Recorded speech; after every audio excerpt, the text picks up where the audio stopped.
Thử tưởng tượng xem, một AI có thể đọc hết cả một câu, một đoạn văn, hay thậm chí cả một cuốn sách.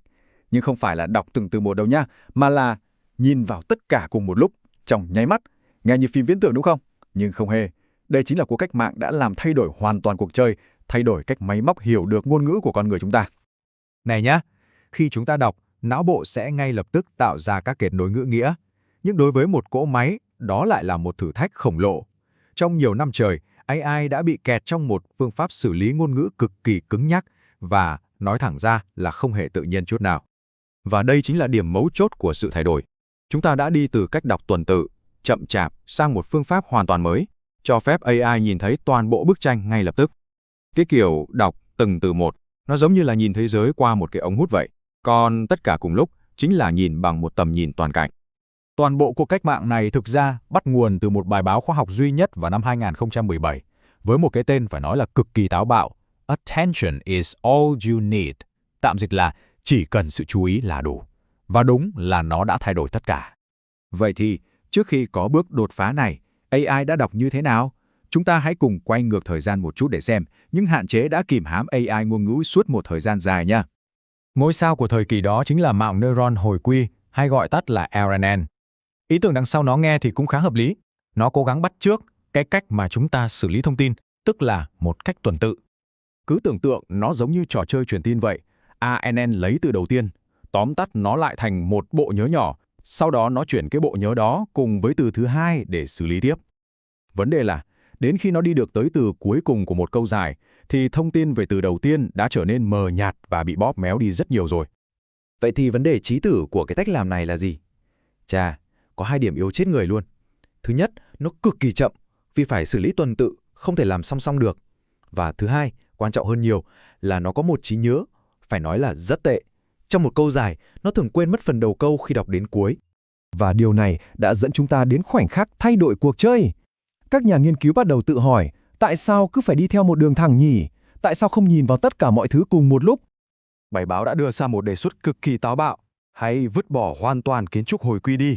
Thay vì xử lý từng bước một, họ giới thiệu một kiến trúc mới có tên là Transformer, được xây dựng hoàn toàn dựa trên một ý tưởng duy nhất. Khái niệm đó được gọi là tự chú ý hay self-attention. Về cơ bản, nó cho phép mỗi một từ trong câu nhìn vào tất cả các từ khác trong cùng câu đó để tìm ra manh mối về ngữ cảnh. Không còn cái trò chơi truyền tin nữa, giờ đây mọi từ đều có thể nói chuyện trực tiếp với mọi từ khác.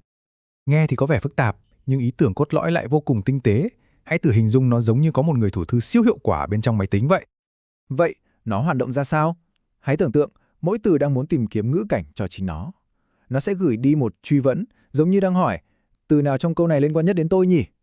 Sau đó, nó nhìn vào khóa của tất cả các từ khác, cứ coi như là các cái nhãn đấy, để tìm ra sự tương hợp tốt nhất. Khi tìm thấy một cặp khớp điểm cao, nó sẽ lấy giá trị, tức là thông tin từ cái từ đó. Đây là một ví dụ kinh điển. Trong câu này, từ nó đang ám chỉ cái gì? Là con vật hay là con đường?